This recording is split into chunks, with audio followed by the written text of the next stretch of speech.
এটা আমাদের হাতের 3.5 হাত, 5 ফুট 6 ইঞ্চি, 6 ফুট 4 ইঞ্চি, 7 ফুট 8 ফুট মানুষের পায়ের ছাপ হতে পারে না। রাসূল আকরাম সাল্লাল্লাহু আলাইহি ওয়াসাল্লাম বলেন, আদম আলাইহিস সালামকে আল্লাহ তার মর্জি মতো বানাইছেন, 60 জিরাআ, লম্বা বানিয়েছেন 60 গজ বা 60 হাত। সুবহানাল্লাহ। 60 হাত বা 60 গজ লম্বা মানুষটার পায়ে এত বড় হয়, এটা হলো একটা প্রমাণ।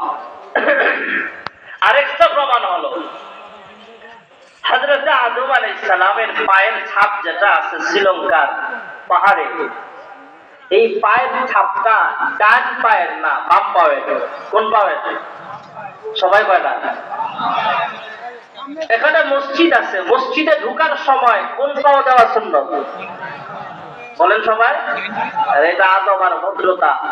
মসজিদে ঢোকার সময় ডান পাও, মসজিদ থেকে বের হওয়ার সময় বাম পা। তাহলে বোঝা গেল সবচেয়ে ভালো, পৃথিবীর জমিনে সবচেয়ে উত্তম জায়গা হলো মসজিদ। এই মসজিদ থেকে জমিনে যখন আমরা বের হই বাম পা, এটা সুন্নাত, আদব। সমস্ত নবীদের আদব ছিল ভালো জায়গা থেকে নিম্নমানের জায়গায় যাওয়ার সময় বাম পা দেওয়া।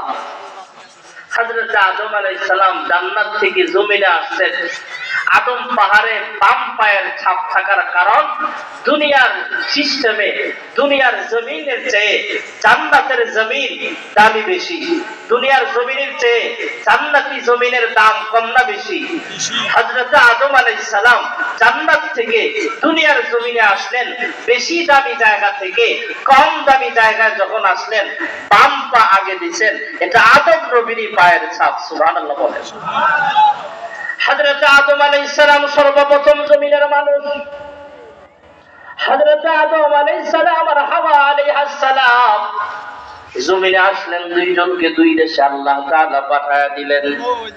হযরত আদম আলাইহিস সালাম একা একা ঘুরে রব্বানা যালামনা আনফুসানা বলতে বলতে ঘুরে